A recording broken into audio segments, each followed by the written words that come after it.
Hey everybody, welcome to another episode of Learn to Unlearn. I can't believe I'm saying this again. Like I said last time, it's great to be able to say it again and to actually hear myself say it.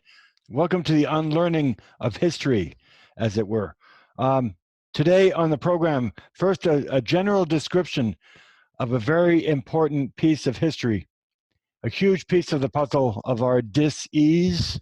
I like using the word disease, and it's D-I-S star ease. It's dis-ease of our poisoning as a people here in the USA, Inc. I'll get back to that on another show. It's called the Rockefeller virus. I'm calling it the Rockefeller virus. I just coined that. One that would change the face of modern medicine as we know it, readying us for long-term sicknesses and shortened lifespan. It's an important segment in order to understand the immensity of the problems that we're facing. It's crazy. So little by little, this is what we're going to do.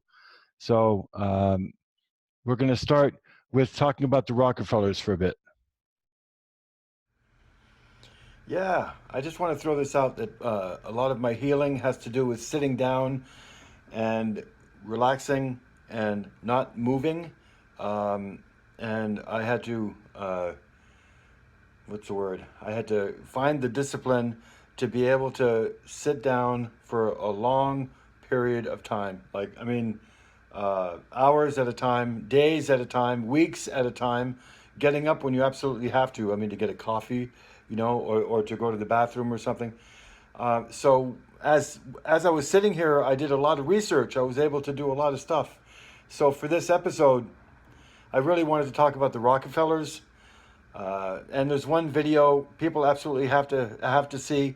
A lot of people are saying now that in this age of information and technology, not knowing about something is like it doesn't work anymore. It's not an excuse anymore. So if you really, really want to know about something, you're going to get off your butt and research it, right? So our job is to be able to give it to you. And here's a link that we're showing right now on this video. The Rockefellers, the FDA, and the cancer industry on YouTube. There's the link. You can even pause the video, or what I do is I screenshot, shift print screen on any computer, and there's something that I'd like to read from Natural News that I find really interesting, and I'm going to show this as well. It was an article that I came across, and I thought it was really interesting in my case because the best way and the fastest way for me would be ideal in order to teach everybody or educate everybody on my ordeal. Quote, chemical warfare on humanity was launched nearly a century ago by the American Medical Association when they eliminated nutrition classes from medical colleges and approval stamped any chemical medication that came down the pike as a drug of choice for whatever ailment any doctors choose to manage for their patients for life. Then came processed foods, vaccines, chemotherapy, and GMOs to fuel the fire of preventable disease epidemics in America. Okay, and in the same article, quote, over 1 million people die from chemotherapy every year, but over 750,000 pass away from cancer.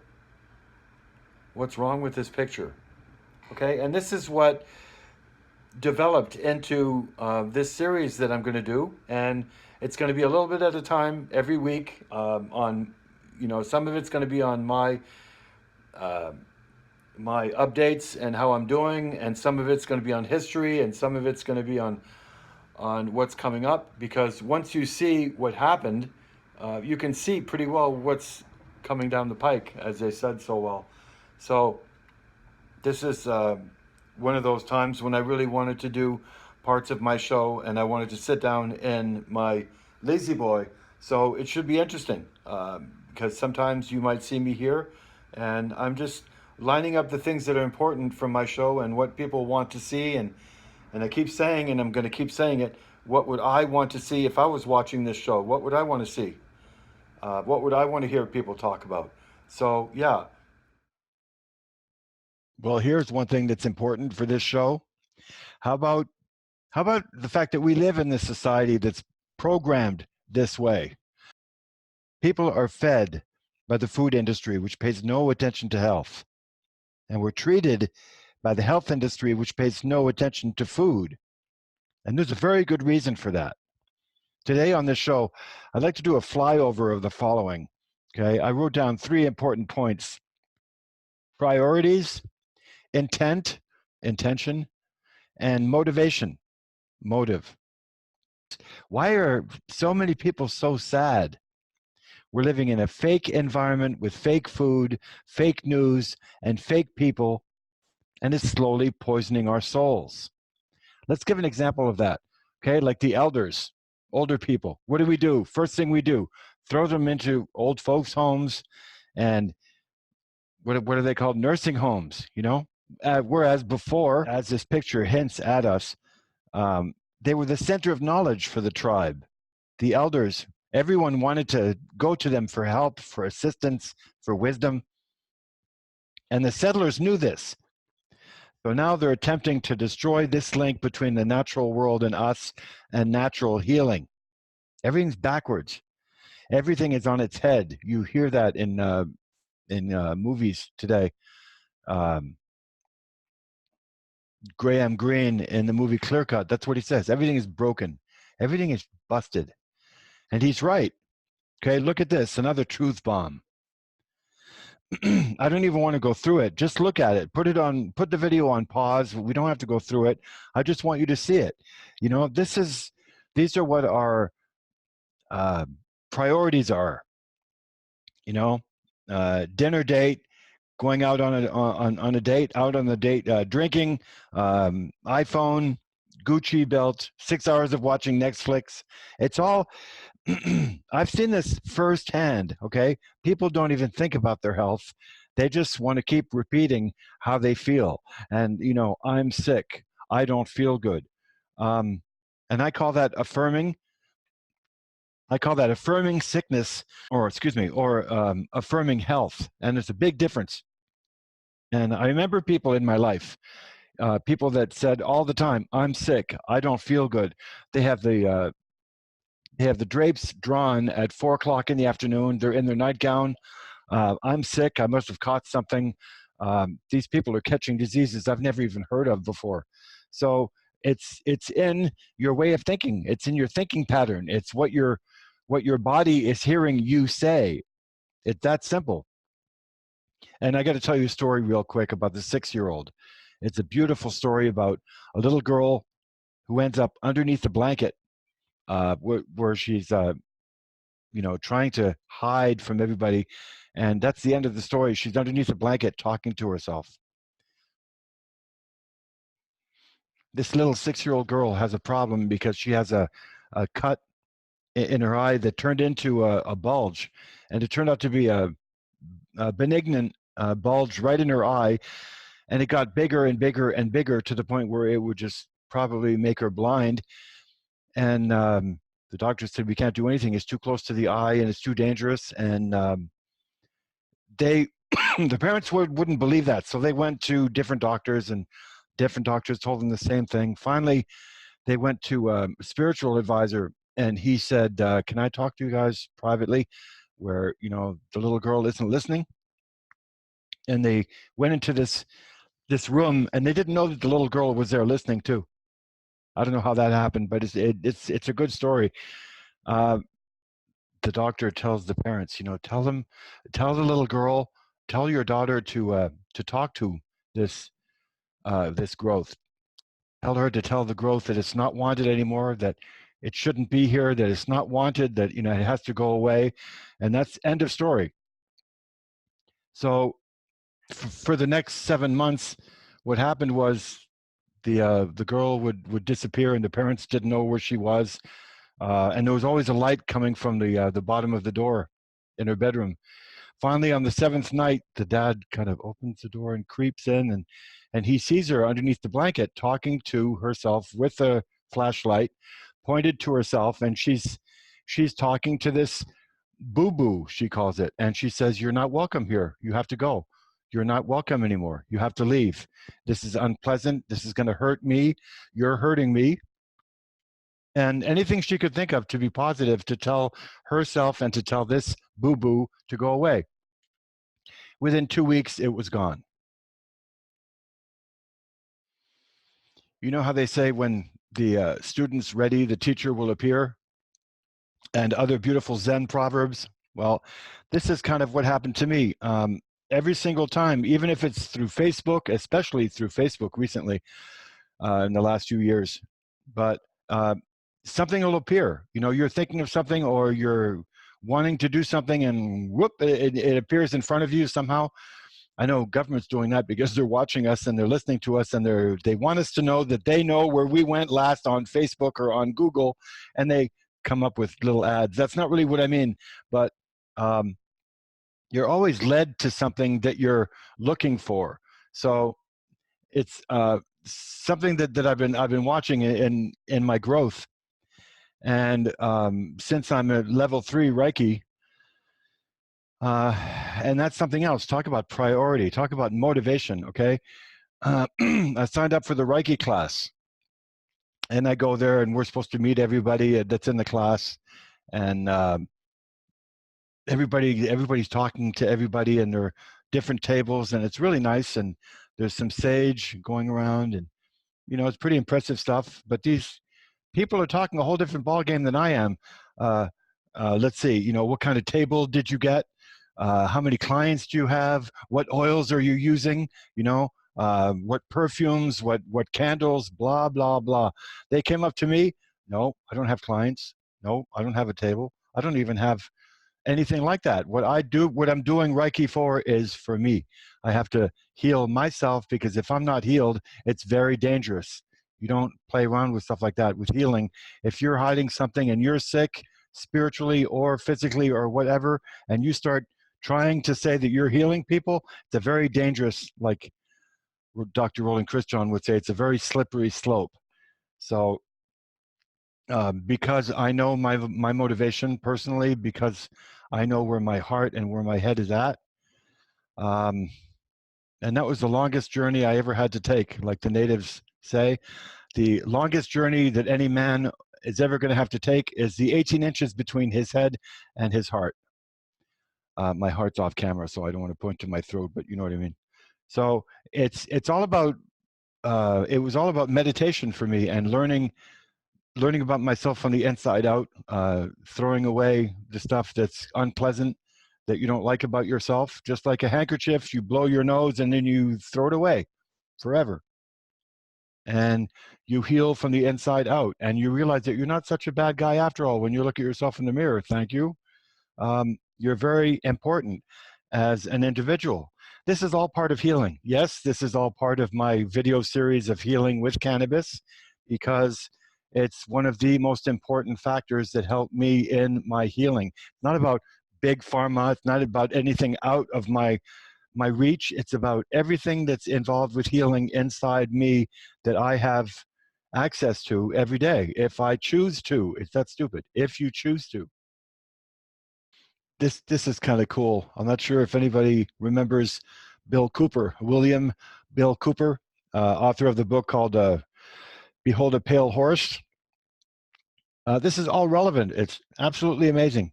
This here is a quote that I really want to share with you, because it's kind of like, you know, most people have a disclaimer before the beginning of any show or before what they're going to say, or this is kind of my disclaimer here. Check this out.